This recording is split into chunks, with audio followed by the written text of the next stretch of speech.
exclusive left. Look this. When he left, whenever the boardroom or something, he comes forth on the weather. And you can recognize him when he stands. When he stands, you can't miss him. No. And third, and last but not least, by his love for nanotechnology. He just loves nanotechnology and anything that relates to it. And let me read here, so I introduce you to the man. Our keynote speaker, Mr. Robert Ehrmann, is the managing director of the Center for Nanotechnology Education and Utilization. If you like acronyms, it is CNEU. Pennsylvania Nanofabrication Manufacturing Technology, NMT. Partnership, NSF National Nanotechnology Applications, that's one title, and Career Knowledge, NACK. Network at Pennsylvania State University. The National Center of Nanotechnology Applications and Career Knowledge, NAC, at Penn State, established in September 2008 and renewed in September 2012, so it's very fresh, has a mission to provide assistance, curriculum, workshops, webinars, remote access to laboratory tools, as you will see tomorrow, live, to existing or developing micro nanofabrication education and workforce development programs at post-secondary institutions across the United States. The highlight of the material which NAC has to offer are the fully developed and continually evolving 6 undergraduate level nanotechnology courses. So any chairs or deans here want to adopt courses, just get them. They are online, and you can start right away in the program, which have been offered in Pennsylvania as part of nanotechnology capstone semester since 1998, and they are updated yearly, I think, or something. The lectures and labs for these courses can be downloaded at Nano4Me. And remember that the 4 is the letter 4, and not the digit 4, nano4me.org, and utilized at institutions across the United States. They are free of charge. Everybody can use them. In addition to providing the many resources about the NAC network, has helped to establish hand-on gold standard community technical technology college partnership with universities in 7 states. And I hope Illinois will be the 8th. As well as Puerto Rico, with more partnerships in planning stages. Tomorrow, today you'll see it. Tomorrow, please plan to come because there are cookies. The session tomorrow, Thursday, 10/17, from 10 to 11. You can manage to bring your students even, held at Chunks Platoon Room in the Union. Here on campus is titled The NAC Network Providing Nano for Me and for You, presented by Mr. Robert Ehrmann, and he will give us live connection inside our thing and prepare this thing. Not only to see the lab there, but to have access to you to click and do things. So without much nano ado. Please welcome. Thank you.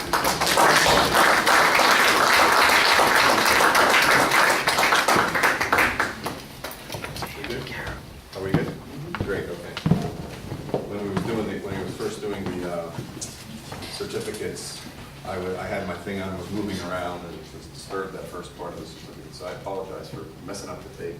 But Wafiq, you were brilliant. Brilliant. Me? Yes. Yes. Most of these people were here for the dessert, not for the nano. Thank you very much for that. There was never a plan for dessert.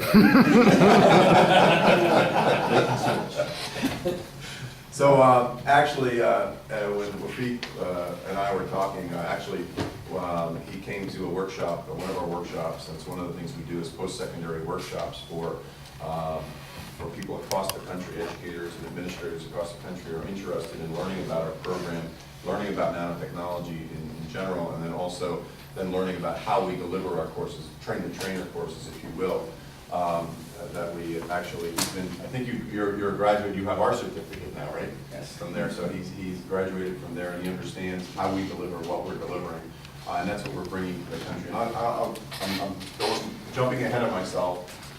But he asked me to do this, I don't know, a while ago, and he said, oh, it's going to come this fall, it's going to come this fall, it's going to come this fall sometime, and he asked me about the times, and then last month I wrote him an email, so when is that time again? We didn't have the time. He said, oh man, it's this date, whatever, it's 16th and 17th, and I went, oh, I didn't know that, I scheduled over the top of it. But then he did his arm twisting, and somebody said he was talking about it, I said, oh, please, can you do that? So I'm here. Rearranged a little bit.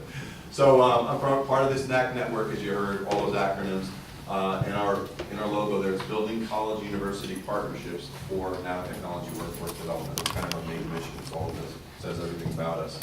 So I am the managing director at NAC. I am not a PhD. Somebody referred to me as Dr. Ehrmann earlier. That's my wife. She has the PhD, so we're Mr. and Dr. That's the reason I'm there, is because my wife was in a PhD program.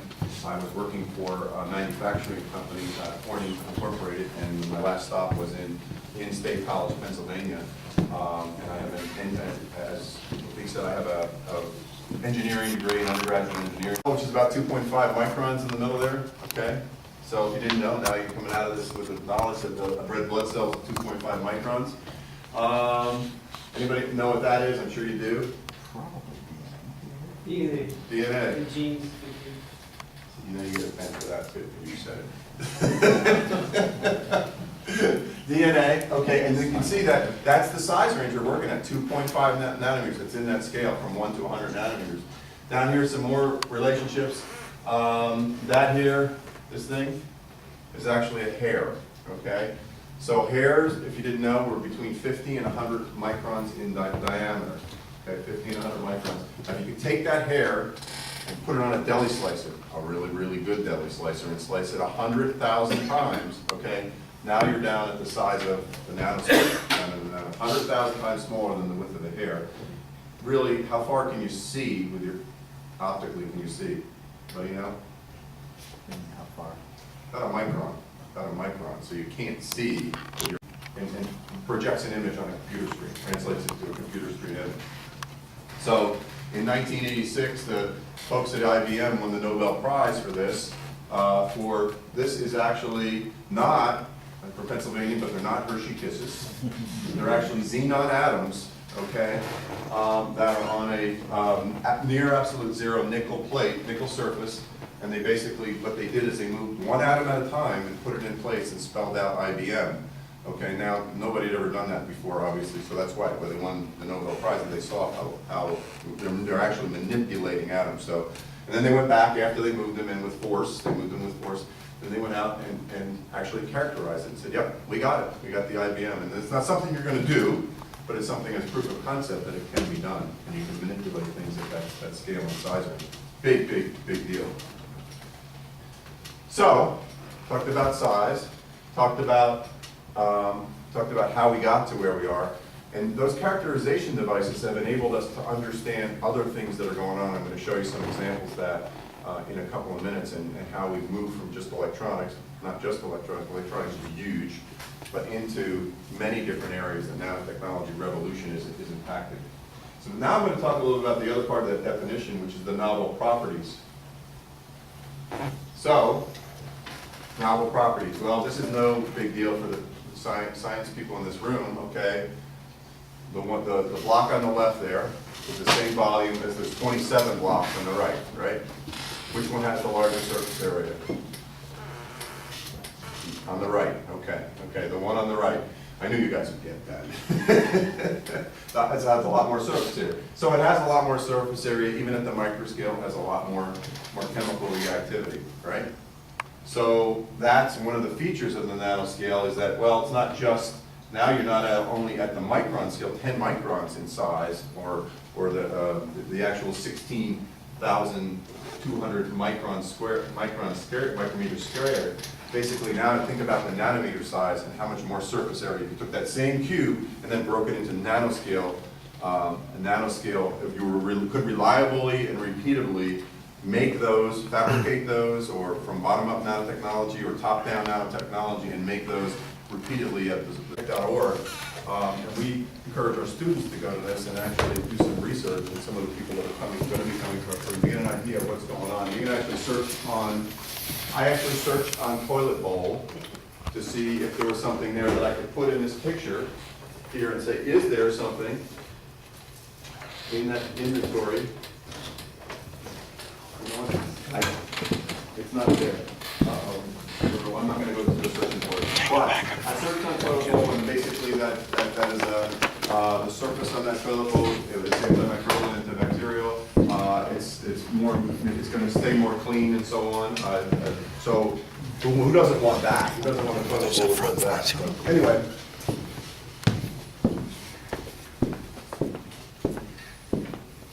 Okay, so where is nanotechnology used today? Oops. Let's keep going. Where is nanotechnology used today? Well, we talked about it earlier, the semiconductor processing, basically. It's used in the electronics industry, obviously, right? It's used in pharmaceuticals. You saw the drug delivery there, and there are products on the market. Search that inventory for medical technology, cancer research, and so on like that. There are tons of products right now out there that are utilizing nanotechnology to cure diseases. Primarily, a lot of them are in cancer research. And if there's, I would say that almost every technology right now that is going, we're working on a cancer research or something, is using some form of nanotechnology. I don't know if you've heard about like these gold nanoshells where they put in, and then they use a radiation basically, or IR basically, to try and burn out the cancer. There's different types of technology for different types of cancers going on, and different types of research. Pharmaceuticals, colloidal chemistry, polymer science, material science, the paint that we're going around here, plus many other things, medical and biotechnology. And the only reason there's not more areas on this slide is because I ran out of room. Basically, you could pick just about any technology. They're working in nanotechnology right now. So the NNI vision, I showed this earlier, is that revolution. Here's some more predictions from the NNI, or some more facts. This is government investment, basically, NNI expenditures in nanotechnology, and basically just showing the curve. Now, is that a typical curve for this day and age for different technologies? No. Some great, as you probably are aware of, you've probably got many programs that are awesome programs that you know about, have been cut, zero funded, and they really should keep going, but the government still keeps putting in chips in nanotechnology because it's a winning technology. You need to basically invest in nanotechnology. The government thinks so, and they are doing it. Demand for skilled workers.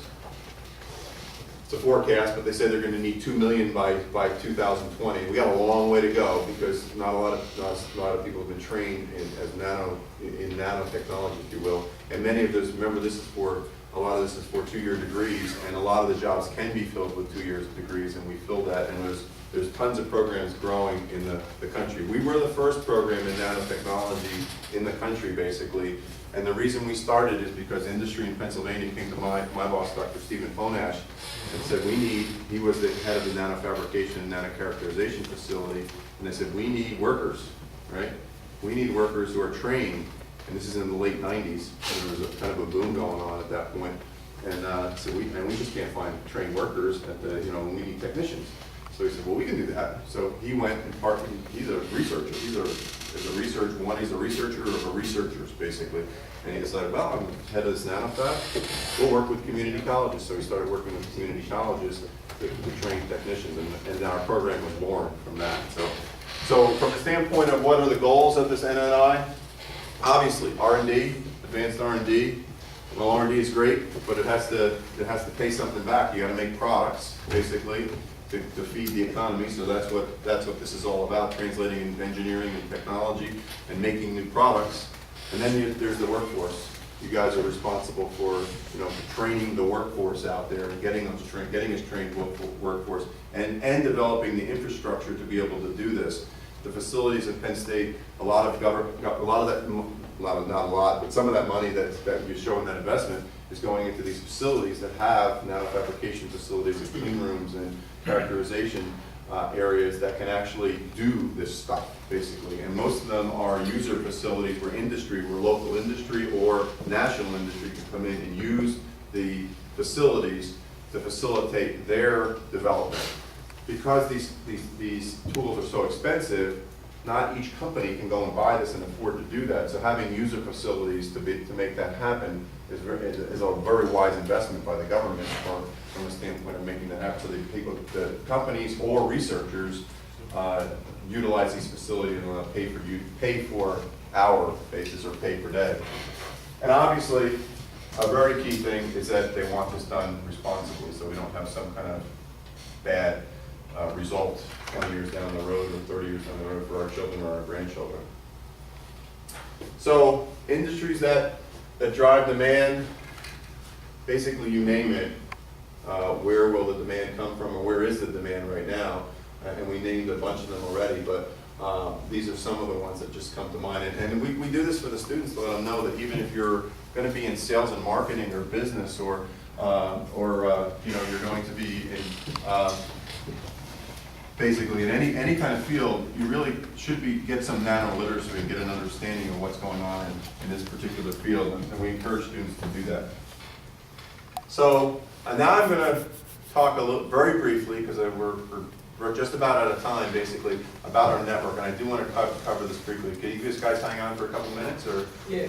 Oh, have another donut or cookie or something. I'm not going to let you forget about that. So basically, I told you earlier that NAC, what NAC is, the NAC network is. And this graphic here is actually the states in the union that have, the ones in green, that have 2-year degree programs in nano or micro technology and or micro technology. So really nano, but and Puerto Rico is one of them. And back in 1998, there would have been one, Pennsylvania, and then in 2003 there would have been 2. Us and Dakota County Technical College up in Minnesota basically started a program, and Deb Newberry started one. But now we have our mission. We've been in NSF. We were an NSF regional center starting in 2001 and became a national center in 2008. So we've been working on a regional basis, and our region was Pennsylvania until 2008.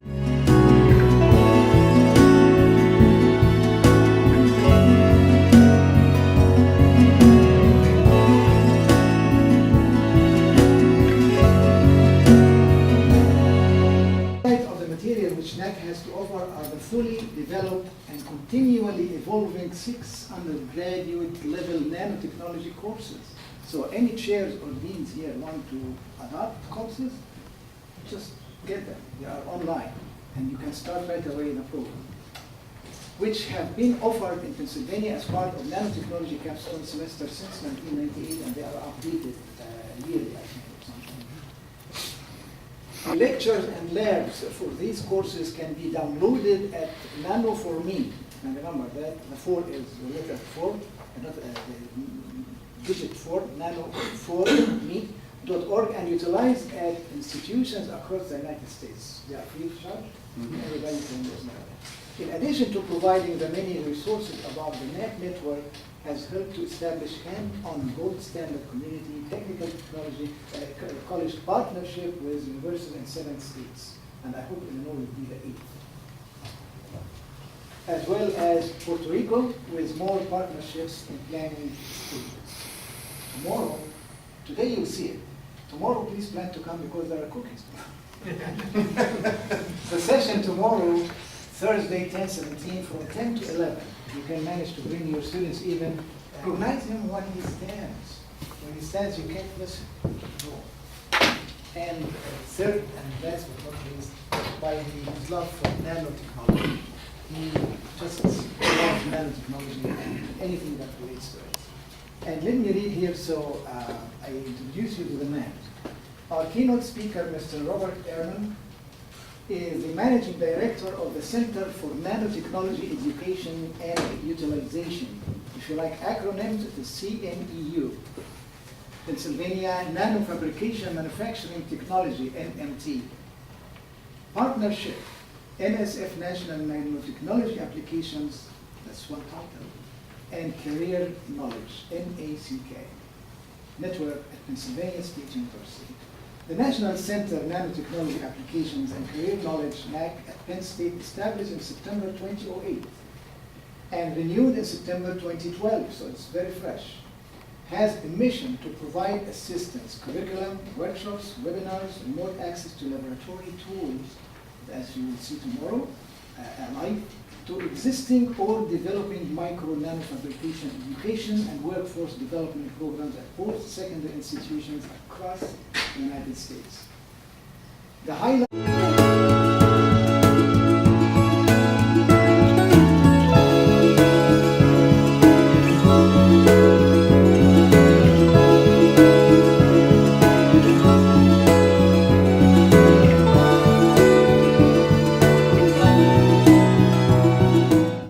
Now, you would recognize him by three things. You will close your eyes and listen to the explosive letter. Look at this. When he left, whenever the war room or something, he transported on leather. And you kind of